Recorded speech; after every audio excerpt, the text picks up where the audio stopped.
C'est parti pour Koh Lanta, la review de l'épisode 1, bien sûr, de Koh Lanta Tahiti, les armes secrètes. Enfin, nous y voilà. Allez, c'est parti!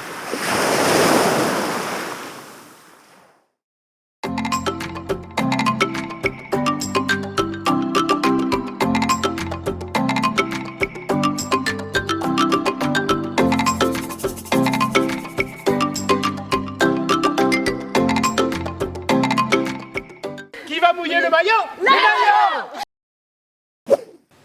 Quel plaisir, mais quel plaisir d'avoir vu le premier épisode de Koh Lanta hier soir. Oh là là, ça fut un réel plaisir de revoir tous ces paysages magnifiques de Tahiti, de la Polynésie française. Franchement, je me suis régalé. J'ai passé un super moment et nous allons voir ensemble la review de l'épisode 1. Bien sûr en continuant à essayer d'analyser tout ce qui s'est passé, et il y a beaucoup de choses qu'il faut dire. Tout d'abord, nous allons voir la bande-annonce et surtout le générique. Franchement, les paysages étaient magnifiques. Alors, je vous cache pas que je suis tombé amoureux de ce paysage et de cette région de France, puisque ça appartient donc à la France. Et franchement, les images, moi, au début, m'ont envoûté, et je suis parti en voyage avec toute l'équipe d'ALP, de tous les aventuriers et Denis Brognard, et bien sûr tous ceux qui sont derrière. Et franchement, j'ai passé 2 heures, vraiment jusqu'à presque minuit, de folie à regarder cette émission. C'était vraiment génial. Alors, dans le générique, bien sûr, on voit beaucoup de scènes qui peuvent nous spoiler. Et c'est vrai que si on s'attarde pas trop, voilà, on peut passer à côté de choses où vraiment, si ça ne nous plaît pas d'être spoilé, on y passe très vite fait et puis on s'y intéresse pas.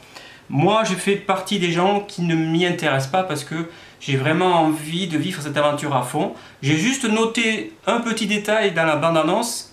Je pense que c'est une erreur de montage et je vous expliquerai ce qu'il en est.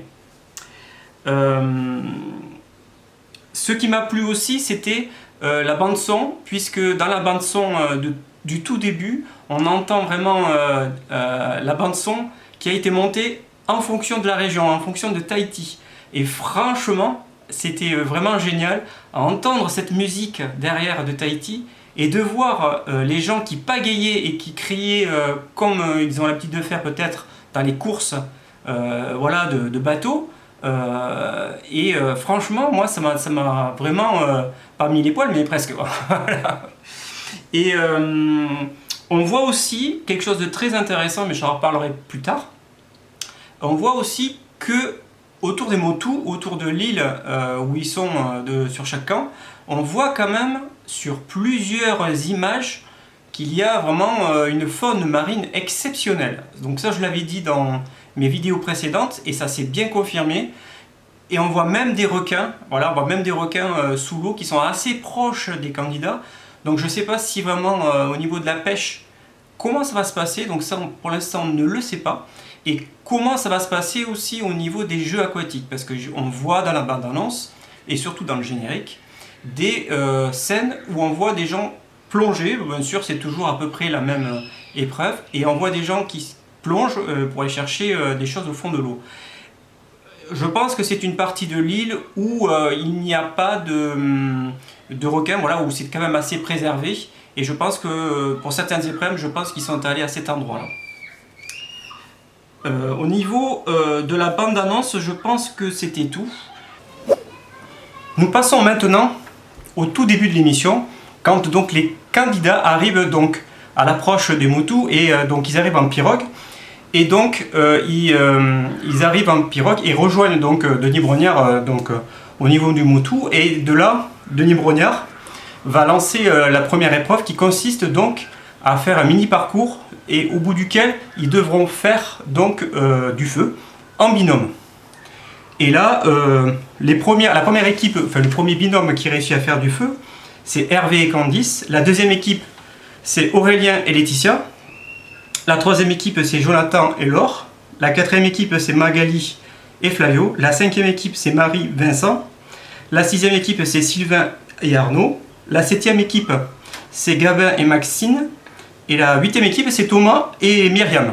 Donc à l'issue de cette épreuve, il s'avère que les 2 derniers binômes ont une pénalité et ont un bulletin à leur nom dans l'urne pour le prochain conseil. Il s'agit de Frédéric, Elodie, Chanice et Mathieu. Et à l'issue donc de cette épreuve, il y a donc 2 capitaines par équipe qui ont été nommés. Donc à savoir Hervé et Candice sont les capitaines de leur équipe et Aurélien et Laetitia sont les capitaines de leur équipe correspondante. Pendant cette fin d'épreuve, Denis Brognard prend donc les 4 capitaines à part et leur explique le déroulement en fait du début de l'aventure et surtout au niveau de l'arme secrète, la première arme secrète qu'ils vont découvrir les capitaines. Il s'agit du talisman. Le talisman a donc une fonction défensive et offensive. C'est une arme secrète qui permet, si un des 2 capitaines le veut, de l'utiliser comme un collier d'immunité. Par contre, l'autre partie ne pourra plus être utilisée. Et s'ils veulent l'utiliser en offensive, ils se mettent d'accord tous les 2, les capitaines, et à ce moment-là, ils auront chacun 2 votes pour le même conseil. À l'issue de cette première épreuve, Denis Brognard donc détermine donc les 2 capitaines et invite les 2 capitaines à faire leurs 2 équipes. Donc nous avons dans l'équipe des jaunes qui s'appelle donc les Toa, nous avons Aurélien, Laetitia, Vincent, Sylviane, Chanice, Mathieu, Flavio, Myriam, Thomas et Elodie. Et dans l'équipe des rouges, nous avons, qui s'appelle bien sûr Oro, les Oro, nous avons Arnaud, Hervé, Candice, Jonathan, Marie, Frédéric, Maxine, Magali, Laure et Gabin. Alors j'avais oublié de préciser dans le générique du début qu'il y a, parce que j'ai un petit peu analysé, il y a 3 aventuriers qui sont rouges, qui sont Oro, et pour lesquels en bas à droite, leur nom est écrit en jaune. Alors effectivement, c'est une erreur, je pense, de la production au montage. Je ne sais pas pourquoi ils ont laissé le symbole jaune. Et il s'agit donc de Frédéric, Maxine et Magali, pour lesquels leur nom a été écrit en jaune, malgré qu'ils soient rouges et donc Oro. Donc les 2 équipes, donc, bien sûr, se dirigent vers leur camp. Et là commence un petit peu qu'on appelle ça la survie, entre guillemets, le début de survie. Où ils commencent à chercher d'abord l'eau, donc là il n'y a aucun souci pour trouver l'eau, à part bien sûr l'équipe, je ne sais plus laquelle c'est l'équipe jaune, où carrément le caméraman s'était planté en plein milieu donc, de la source où il y avait l'eau, donc il se doutait bien un petit peu que l'eau était pas très loin, et donc les 2 équipes ont trouvé comme d'habitude l'eau facilement, au niveau de la cabane, c'est sûr que les jaunes au début ont été quand même assez mal désorganisés, même si Aurélien a quand même été malgré tout un bon capitaine, sans prendre trop de paroles, et je trouve qu'il a plutôt été bien, et je pense que c'est quelqu'un qui ira loin dans l'aventure, parce qu'il a sa patte, c'est-à-dire qu'il montre un petit peu qu'il est capitaine, mais sans plus quoi. Voilà, il est vraiment dans un rôle second, pas dans un rôle premier de capitaine pur. Et ça, c'est plutôt bien. Et je pense qu'il peut aller très loin, Aurélien. Ensuite, nous avons le feu. Pour le feu, donc là, il n'y a pas vraiment de surprise, entre guillemets, il n'y a pas vraiment de surprise, puisque ce sont les rouges qui, eux, ont fait le feu. Les jaunes ne l'ont pas fait du tout. Ils n'ont pas utilisé une technique assez suffisante pour faire du feu. Et par contre, les rouges, donc les 3 hommes, en fait, 3 hommes qui sont un petit peu arrangés pour essayer de faire le feu, puisque Candice n'était pas arrivé, donc les 3 hommes se sont dit bon allez on va faire le feu, et ils n'y arrivaient pas, on sentait qu'ils y arrivaient, qu'ils étaient pas loin, et donc Candice en fait ce qu'elle a fait c'est qu'elle est allée vers ces 3 aventuriers et elle leur a dit ben voilà il y a un petit détail qui fait que vous n'arrivez pas à faire du feu, et donc de suite après de ce qu'on voit au montage, ils ont réussi à faire le feu.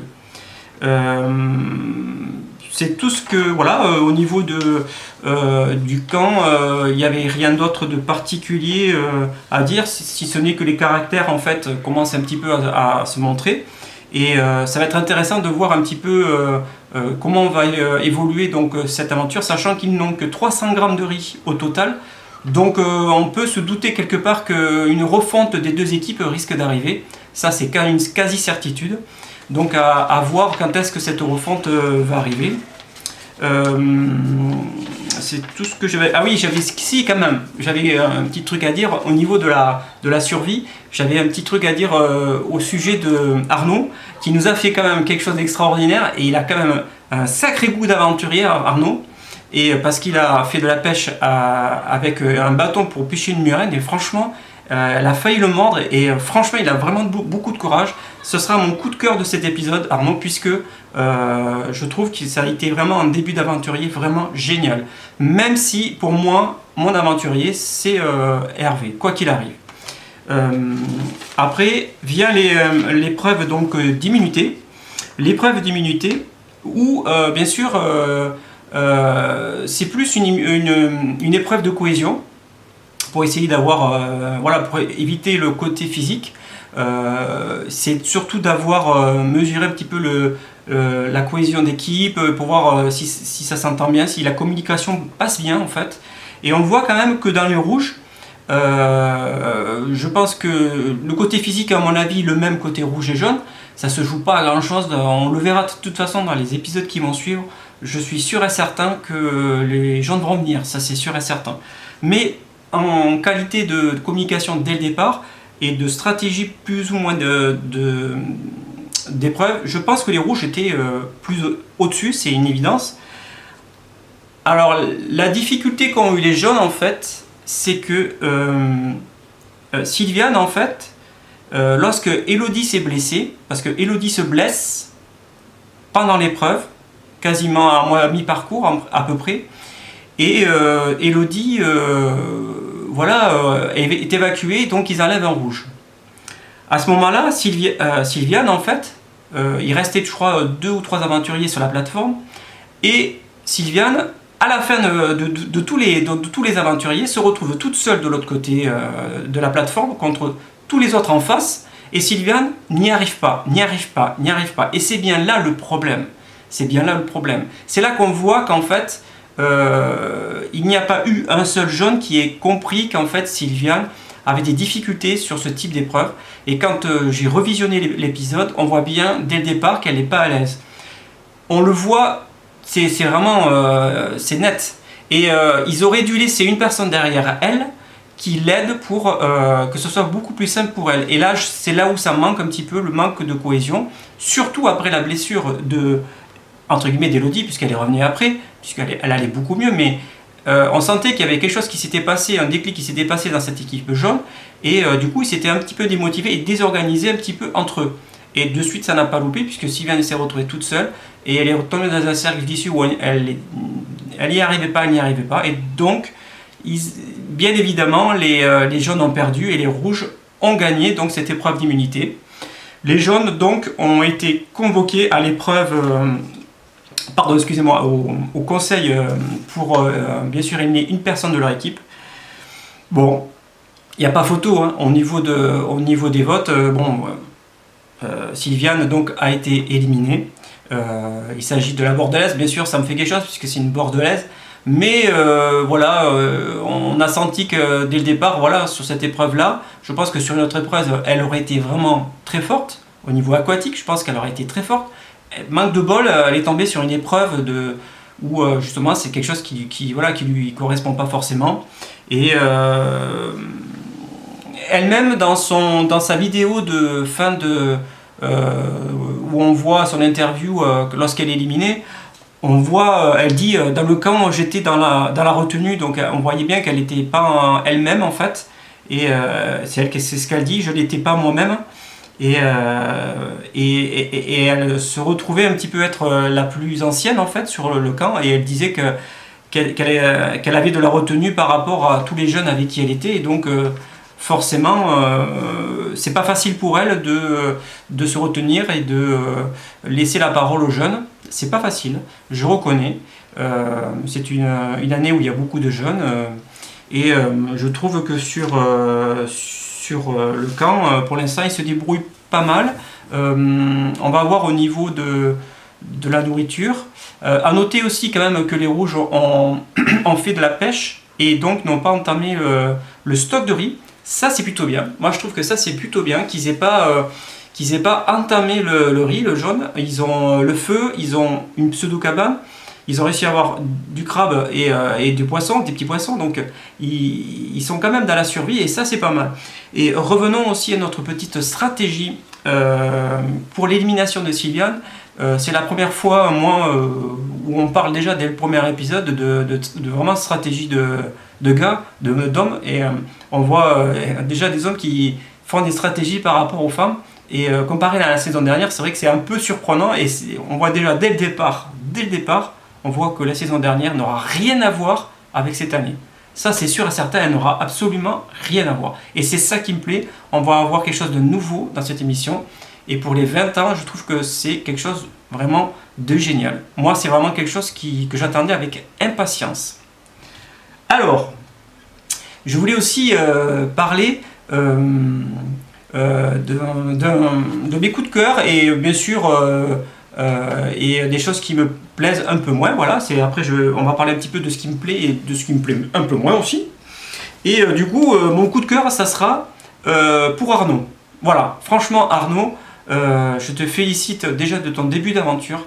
Franchement, voilà, tu m'as époustouflé. J'espère que tu vas continuer dans le même sens, j'en suis sûr et certain. J'en suis sûr et certain. Et j'espère que tu iras loin dans l'aventure, que tu feras plaisir, j'en suis sûr. Et voilà, donc j'ai hâte de découvrir ces nouveaux épisodes. Vraiment, les points faibles, j'en ai pas forcément pour ce premier épisode, j'en ai pas forcément des points faibles. Puisque de toute façon, on voit quand même un peu de tout. On voit un peu de stratégie, on voit quand même du physique, on voit de la survie. On voit quand même des nouveautés, on voit une belle épreuve au début, je trouve l'épreuve du feu quand même amène beaucoup de dynamique un petit peu à ce premier épisode qui parfois est un peu mécanique et je trouve que là on a trouvé quelque chose un peu d'innovant. Franchement ALP, je vous félicite, la société de production de Koh-Lanta, parce que c'est pas facile au bout de 20 ans sur une émission de se renouveler, de trouver des choses nouvelles. Yann Le Gac, c'est quelqu'un de bien. Que j'aurais, si j'avais un vœu, c'est aussi de rencontrer Yann Le Gac parce que franchement j'adore tout ce qu'il fait, que ce soit de Fort Boyard ou que ce soit de Koh-Lanta, j'adore ce qu'il fait et j'adore toutes ces nouveautés, toutes ces prises de risques dans les jeux, à tester, à monter, à proposer à tous les nouveaux candidats. Donc merci Yann Le Gac. Après, je pense que je ferai aussi un petit, à partir de la semaine prochaine, à partir de l'épisode 2, je ferai aussi le concours du coup de soleil. Parce que franchement, déjà dès le départ, je sais pas vous, mais il y en a quand même 2 ou 3 qui ont des coups de soleil au niveau des coups. Alors au bout de 30 jours, il y en a certains qui vont avoir un coup de soleil énorme. Donc ça va être quelque chose d'extraordinaire aussi, ça, on va bien rire aussi. ça va être quelque chose de bien. Et j'espère que la semaine prochaine nous aurons un épisode aussi avec d'autres nouveautés. Évidemment, on voit à la fin, le générique de fin, on voit une personne qui arrive. Donc, on peut présager plusieurs hypothèses. Moi, je ne suis pas pour spoiler, pas du tout. Je n'ai pas eu de spoil. Et donc, je vous dis, soit c'est une personne qui s'est blessée, et la personne qui arrive remplace cette personne qui est blessée, ou alors soit c'est une personne qui vient pour expliquer un petit peu la survie au niveau donc des motos, au niveau de Tahiti, qu'est-ce qu'on peut manger, qu'est-ce qu'on peut faire du feu, donc ça peut être ça. Hormis ça, je vois pas d'autres possibilités. Voilà, j'espère que ce ne sera pas un rouge comme Marie, parce que Marie c'est quelqu'un que j'aime beaucoup. Et l'année dernière, je vais terminer par ça en fait. L'année dernière, j'avais un coup de cœur donc pour Fabrice de Koh-Lanta les 4 terres. J'ai adoré ton parcours Fabrice, tu le sais puisque je te l'ai dit. D'ailleurs c'est pour ça que je porte donc aussi ton t-shirt et je le porterai toujours quand je ferai mes reviews de Koh-Lanta. L'année dernière j'avais un coup de cœur pour Fabrice et cette année mon coup de cœur n'est pas le même que l'année dernière, c'est-à-dire c'est pas un aventurier, c'est carrément l'équipe rouge. Carrément l'équipe rouge, voilà. les oraux. Franchement, je suis vraiment dingue de votre équipe. J'adore, mais du coup Hervé, Candice, et du coup j'aime bien Arnaud aussi. Donc pour moi, je vous soutiendrai toujours à l'équipe rouge. À chaque fois que vous allez gagner, dans ma review, je vous présenterai et je mettrai le totem comme quoi vous avez gagné pour vous féliciter. Voilà, vous méritez que je lève ce totem pour vous et je vous encouragerai toujours, toutes les semaines, pour que vous soyez les plus nombreux au plus loin jusqu'à bien sûr la réunification. Je sais qu'il va y avoir d'autres épisodes, d'autres aventures et c'est pas fini, ce n'est que le début.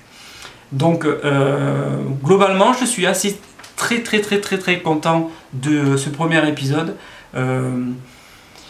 Je vais faire sans doute tous les vendredis soirs aussi, ne pas oublier, je lance une nouveauté, je lance aussi des lives le vendredi soir. Donc je ne connais pas à peu près l'horaire de début, ça dure à peu près un live d'1 heure à peu près, et où on peut venir discuter un petit peu des épisodes précédents et des épisodes à venir. Donc ce sera surtout un live où on ne spoilera pas, voilà, c'est un live où on pourra discuter de tout ce qu'on a vu. Et je le lancerai bien sûr aux alentours de 18h, voilà, 18h, 19h, pour discuter ensemble de cette émission qui nous fait tant rêver et qui me fait rêver à moi aussi parce que je rêve d'y participer. Et je vous souhaite donc une bonne semaine et je vous dis donc à la semaine prochaine. N'hésitez pas de liker mes vidéos, mes lives, de commenter. Posez-moi des questions si vous avez si vous voulez me poser n'importe quelle question, il n'y a pas de souci. Posez-moi des questions, voilà, et partagez aussi mes vidéos parce que c'est aussi ça que, grâce à ça aussi que je vais me faire connaître aussi un petit peu. Et je compte sur vous pour partager mes moments, les moments des autres, parce que c'est un partage avant tout YouTube. Et je vous souhaite une très bonne journée et vive les oraux! Allez, ciao!